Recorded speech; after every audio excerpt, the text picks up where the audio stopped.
जब हमारा एसी नया होता है तो वो किसी भी समस्या से परे होता है और हमारे एसी में किसी तरीके की लीकेज वगैरह नहीं होती है। लेकिन समय के साथ हमारे एसी में लीकेज होने लगती है। अगर आप चाहते हैं कि आपके एसी में लीकेज ना हो और कम से कम हो, तो मैं आपको कुछ पॉइंट आपको बताने वाला हूँ। अगर आप इस पॉइंट को समझ लेते हैं और अच्छे से कर लेते हैं तो आपको काफ़ी हेल्पफुल मिलेगी। तो मैं इस वीडियो में आपको बहुत ही इंपॉर्टेंट चीज़ बताऊंगा, और ये वीडियो अगर आपको पसंद आई तो लाइक और शेयर करना। चलिए समझते हैं। आप ये चाहते हैं कि आपकी मेंटेनेंस वगैरह बहुत अच्छी हो, तो आपको एक चीज़ का ध्यान रखना होता है कि जब भी आप गैस चार्जिंग वगैरह करवाएं तो सही स्थान से करवाएं। ये सही स्थान वह होता है जहां प्रॉपर तरीके से प्रोफेशनल बंदे, एक्सपर्ट बंदे आपके एसी पर कार्य करते हैं। यहाँ पर आपको किसी भी लोकल बंदे यानी काम चलाऊ बंदे से, झोला छाप मैकेनिक से काम नहीं करवाना है। जिनको प्रॉपर तरीके से नॉलेज नहीं होती है वो कार्य भी अच्छे नहीं कर पाते हैं और आपके पैसे लेकर चले जाते हैं और मेंटेनेंस वगैरह का आपका खर्चा भी बढ़ जाता है। तो यहाँ पर आपको इस चीज़ का ध्यान रखना चाहिए, संभव हो सके तो आपको कंपनी के मैकेनिक से कार्य करवाना चाहिए।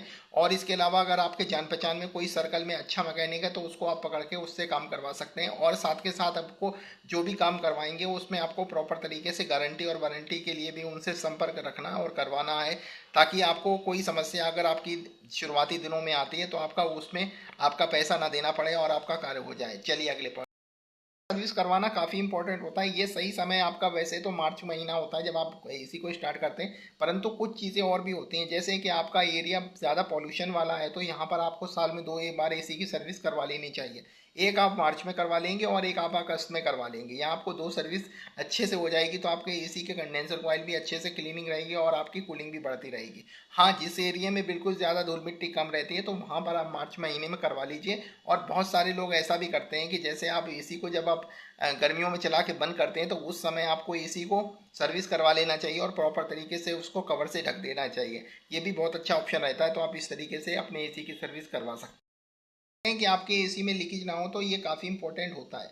ये क्या होता है ये मैं आपको पॉइंट बताने वाला हूँ। होता क्या है कि जितने भी पुराने एसी होते थे उसमें एल्युमिनियम की कॉइल आती थी और एल्युमिनियम की कॉइल आपकी कुछ समय के बाद रस्टिंग वगैरह आती थी और सर्विस के दौरान भी इसकी कॉइल बहुत सारे केमिकल वगैरह लगाने से ख़राब हो जाती थी। तो यहाँ पर अगर आप चाहते हैं कि आपके एसी में लीकेज की समस्या बिल्कुल भी ना हो और ना आए कोई समस्या, तो यहाँ पर आपको कॉपर कॉइल कंडेंसर लेना चाहिए। आपके जितने भी नए एसी आ रहे हैं आजकल सारे कॉपर कंडेंसर में आ रहे हैं और कॉपर वाली कॉइल जो है ना उसमें रस्टिंग वगैरह नहीं जमती और उसका जो मतलब कूलिंग वगैरह प्रोसेस बहुत अच्छा होता है और उसकी लाइफ भी बहुत अच्छी होती है।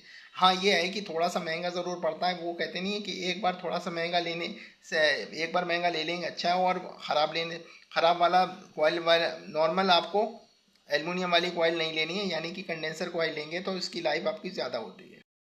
हैं कि अपने एसी में गैस लीकेज ना हो तो यहाँ पर आपको लोकल एसी को नहीं चुनाव करवाना चाहिए। बहुत सारे असेंबल एसी आपको मिल जाएंगे परंतु उनकी लाइफ अच्छी नहीं होती। यहाँ पर आपको ब्रांडेड एसी का चुनाव करना है। यहाँ ब्रांडेड आपको मार्केट में ऐसे एसी को तलाश करने हैं जो काफ़ी साल पुराने हो, यानी कि जिसको बहुत एक्सपर्टीज़ हो एसी में, यानी कि वोल्टास हो गई, सैमसंग हो गई, हार हो गई और डाइकिन और इटाची वगैरह हो गई। आप अपने बजट के अकॉर्डिंग एसी का चुनाव कर सकते हैं। बाकी आप अपने यार दोस्त से भी पूछ सकते हैं और गूगल की मदद भी ले सकते हैं। तो इस तरीके से अपने बजट के अनुसार इन एसियों को चुनाव करेंगे। और ब्रांडेड एसी का सबसे बड़ा फ़ायदा ये होता है कि जो भी आप लेते हैं उनकी सर्विस वगैरह भी अच्छी रहती है और उनकी उनकी क्वालिटी बहुत अच्छी होती है।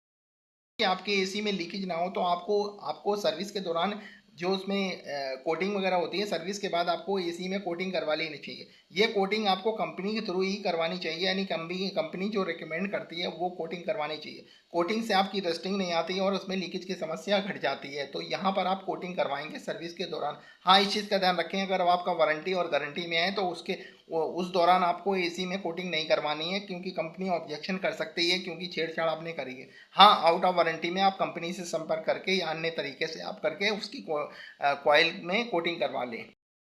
आप चाहते हैं कि आपके एसी में लीकेज ना हो तो एसी की इंस्टॉलेशन सही स्थान पर होनी चाहिए। मैं काफ़ी वीडियो बना चुका हूँ सही स्थान कौन सा होता है। सही स्थान आपको बता दूं कि जहाँ पर हीटिंग वगैरह प्रॉपर तरीके से आपके एसी के संपर्क में ना आती हो, यानी कि जहाँ धूप वगैरह ना एसी पे लगती हो। कंडेंसर पे अगर सीधी धूप पड़ेगी तो उसकी कूलिंग प्रभावित होगी और उसकी लिक्विड वगैरह प्रॉपर तरीके से चेंज नहीं हो पाएगा। और शेड वगैरह में एसी को लगाएंगे, ये आपके लिए अच्छा रहेगा। छायादार स्थान पर एसी को लगाएंगे तो आपकी कूलिंग भी बढ़ेगी। और हालांकि आजकल टेम्परेचर तो वैसे भी इंक्रीज हो रहा है, एसी ट्रिपिंग वगैरह की समस्या आ रही है। तो अगर आपने गलती कर दी है और आपको ये सीख लेनी है तो आप अपने यार दोस्त को भी बता सकते हैं। अगर वो एसी ले रहे हैं तो आपको छायादार स्थान पर एसी को लगाना चाहिए, इंस्टॉलेशन करवानी चाहिए।